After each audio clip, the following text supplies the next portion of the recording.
Hello, everybody. It's Aaron. Welcome to another episode of Feed the Beast. As you can see, I've got some thermal expansion machines in my toolbar, and we need to get that stuff going today.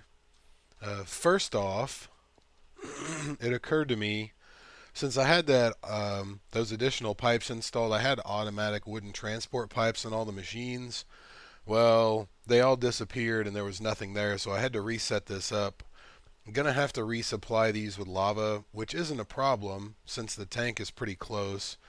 But these gates that I talked about in that episode, I'm not sure which episode it was. I'll put a link in the description if I remember. These gates will still do basic functions, so I can tell it if the gate is not getting a redstone signal, it should emit a redstone signal, and that will power the redstone engine down there. So it still eliminates the need for a torch. There's another gate. What's it called? I have no idea how to pronounce that, but if you make that gate and put it on one of these transport pipes, you don't need the redstone engine at all. And I haven't made any of those yet, but I'll get to that. The wonky thing about these, the way I have this one set up, I only want it to pump if the machine's on. That's because I'll show you a little thing. It wants to pump if it has items in inventory. Obviously, there's nothing in inventory right now. Did I run out of lava already? Oh, that one's not hooked up. Okay. Obviously, there's nothing in inventory right now, so it's off. If I put overclockers in there, it sees something in the machine, so it's going to pump. So this would probably be okay for thermal expansion things, but for the industrial craft machines, you may want to watch out for that. So that's why I had this one to only emit the redstone signal when the machine is on. And when it finishes extracting everything, there might be one left in there. That's not that big of a deal to me. I just don't want these engines running all the time because they lag. These engines have to be on all the time because the timing of these two, the macerator and the furnace, if the timing is off on one, then it'll back up. So anyway, what I want to do today is I want to make redstone energy cells. Before that, I thought I'd be slick and I'd put up some columns to try to get super trees.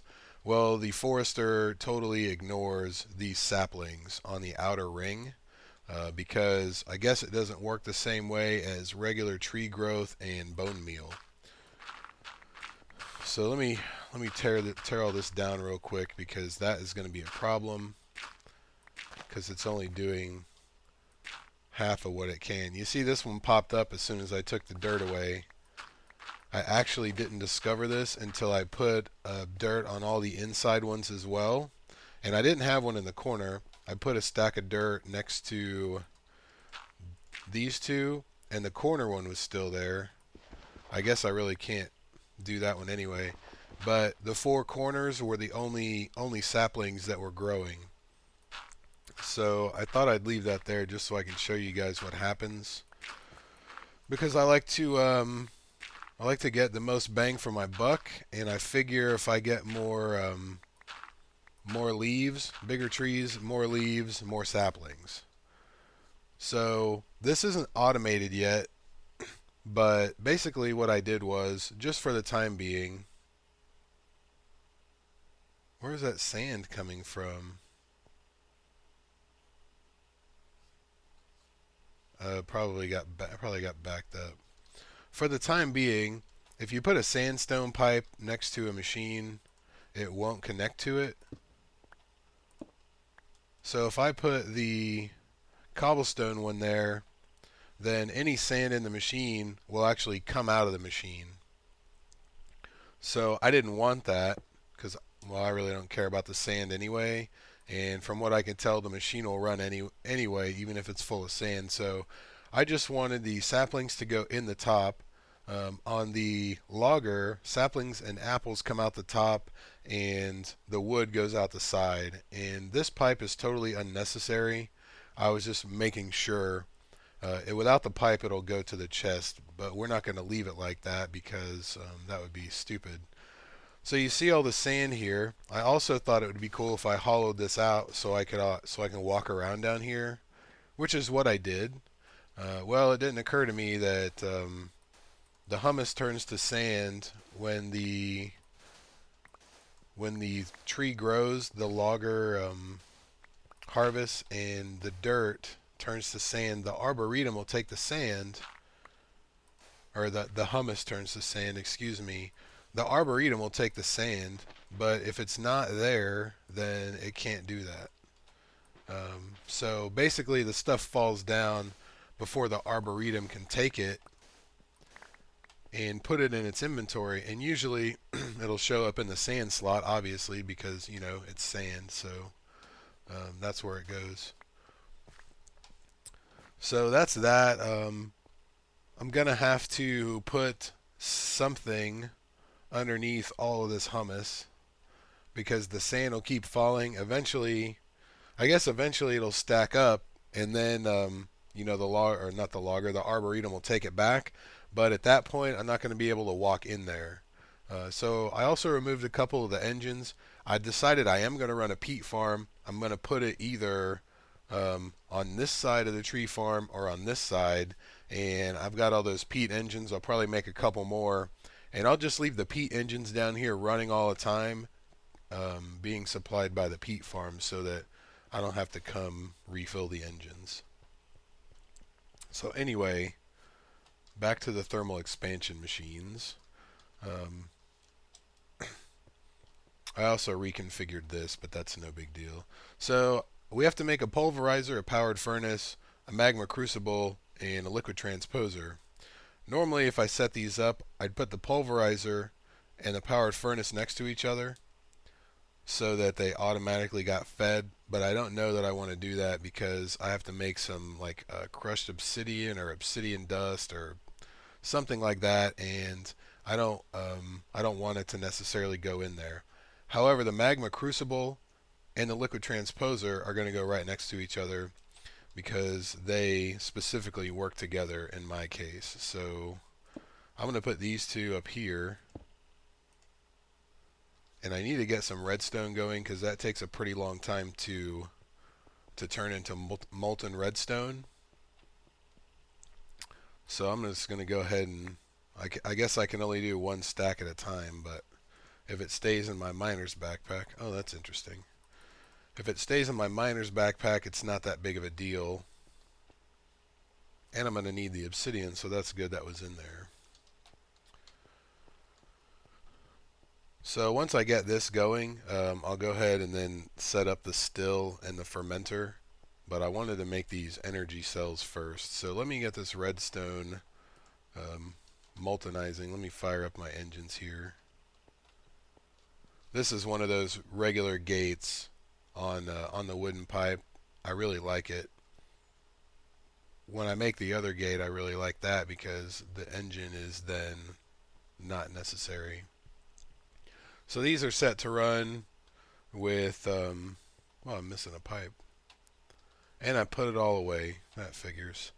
Those are set to run without a redstone signal because that's how I like to do it. And since I want to drain that lava tank, I'll probably just leave them on all the time because there's a ton of lava in there. And then when it drains, I'll set up a cart system and pump more lava here from the nether. Hopefully by that time there's some red power involved, and I can just do it with that, or work it in. I'll have to restart. So this is gonna, well, I thought it was gonna do its thing. It will. You don't get a lot per piece of redstone dust, and the machine, these actually store a certain amount of power. So you can see this one is filling up also. These are going to take a while to get hot, so these aren't really giving us much right now. So I'm going to let those go, and then we need to put the pulverizer on this too.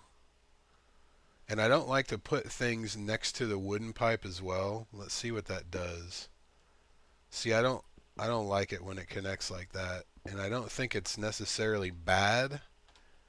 I just don't like it. So I'm going to move these over. And I want to turn off all the outputs because I don't want the stuff to automatically go into the furnace next door. And the furnace doesn't really matter. It's not going to spit it out automatically. You still have to put a pipe on that. So I think I need to throw some obsidian in here. And I forget what the recipe is for the energy thing. We've got to make some electrum, and we've got to make some hardened glass. That's why we need the pulverized obsidian and pulverized lead, I guess. And it's a good thing I have an induction smelter because I forgot I was going to need that. That's my one that didn't blow up. I had to remake all the other ones. I got any just regular lead in here? So let me sleep, and then we'll make this happen.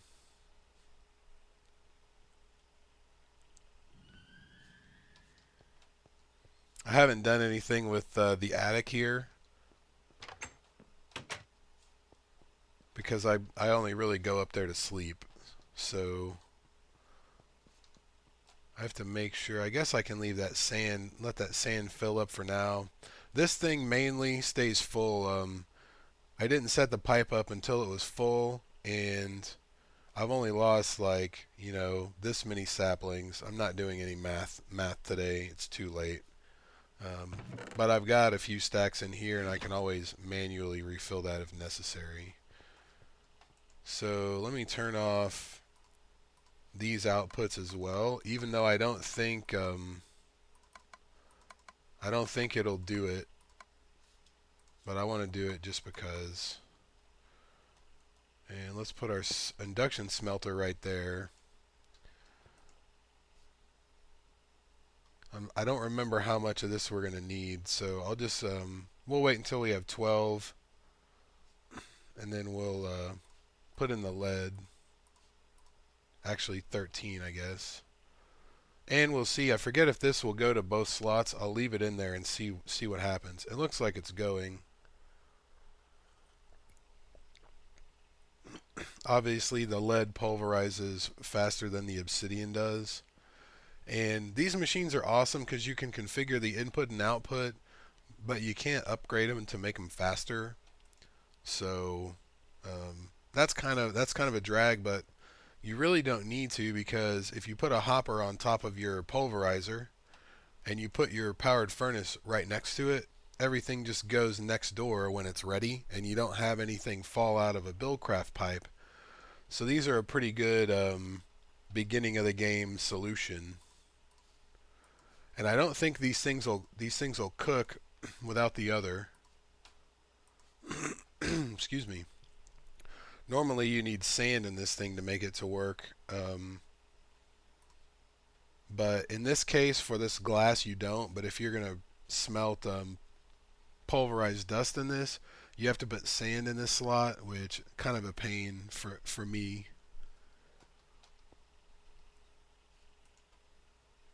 Alright, so I think we're going to need, I don't know, probably at least 16 of those. And I'm not going to just sit here while it all goes, but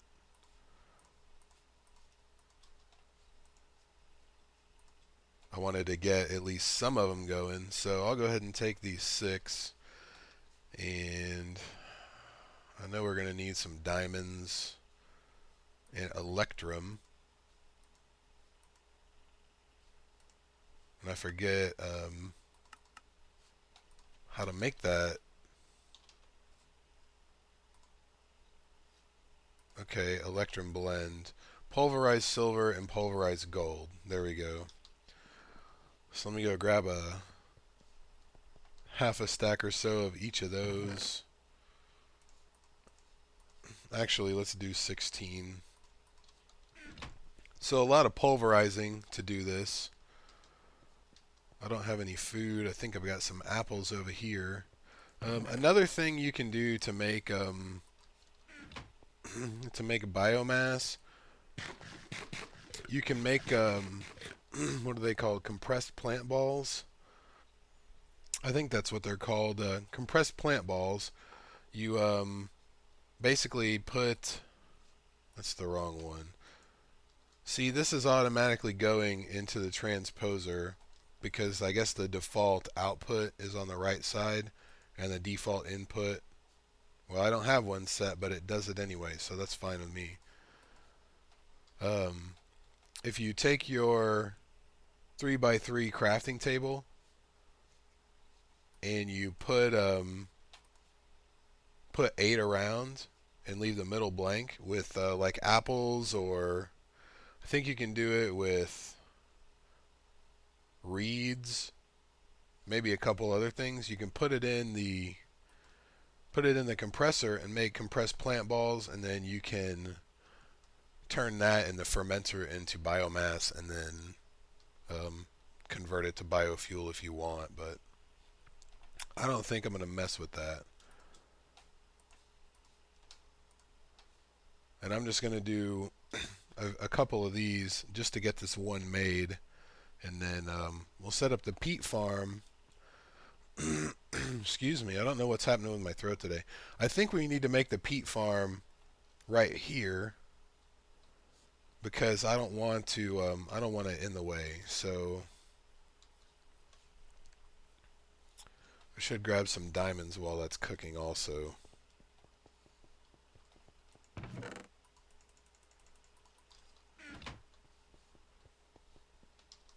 And I really I really don't use lead for anything. I just make it into blocks and then decorate with it. I guess I can let that finish, and I'll put the rest of that silver in. All right, so Electrum blend, there it is. You get 2 for 2, and then where does that go? Does that just go in a regular furnace? I think it does.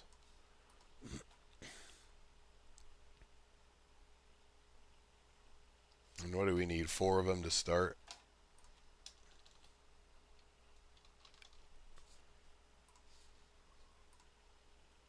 Well, at least, but 4 to go in there. And I got to make that hardened glass still too. And I should have, yeah, we got plenty of that right now.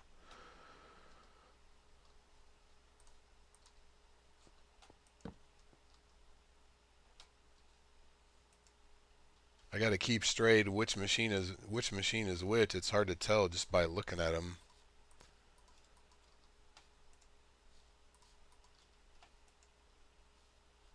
What do I need? All right, sweet. So we can make 3 of these things, I think. Right? All right, and there's our energy storage. Now, once we have this, we should be able to put it in the transposer. And you see the bubbles and you see the line going, and now it's filling up, and there it is. So I can leave that in there, and as it gets enough redstone,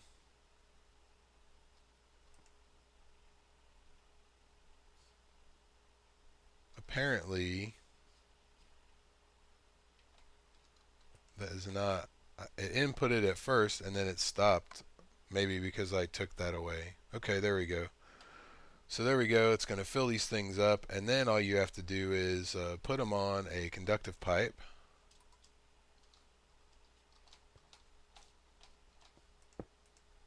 And you've got your max input, max output. I always turn the output off for now because I don't want them to give, well, I don't think they will because there's no wood pipe. But I leave it off anyway. And if you notice on the outside of the machine, you can see, like at the configuration, all the blue things. Well, I just turned off the top. You can see that. So that's a handy little thing. I actually didn't notice that until now. So there are our redstone energy cells, and they're going to take a while to fill up. They hold 500,000 MJ, as you can see, and basically you just leave them there and let them fill up. So I really don't have anything to do with these machines at the present time. I'll probably let that make a bunch more molten redstone so I can make a few more of those. But basically, that's it. So that is probably about 20 minutes. So since we've already done a peat farm in an episode, what I'm going to do is I will go ahead and make it. And it's almost the same dimensions as this. Like this is our arboretum. I got to refill the catalyst. Actually, the thing did use the catalyst this time for some reason. Maybe I didn't have enough power last time, I don't know, but I've already gone through 2 stacks of catalyst. Um, but anyway, the peat farm, if you put it down like the arboretum is here, you get 4 spaces, and then you get your ring of bog earth. Except the bog earth is 3 spaces across because you've got that water in the middle every so often.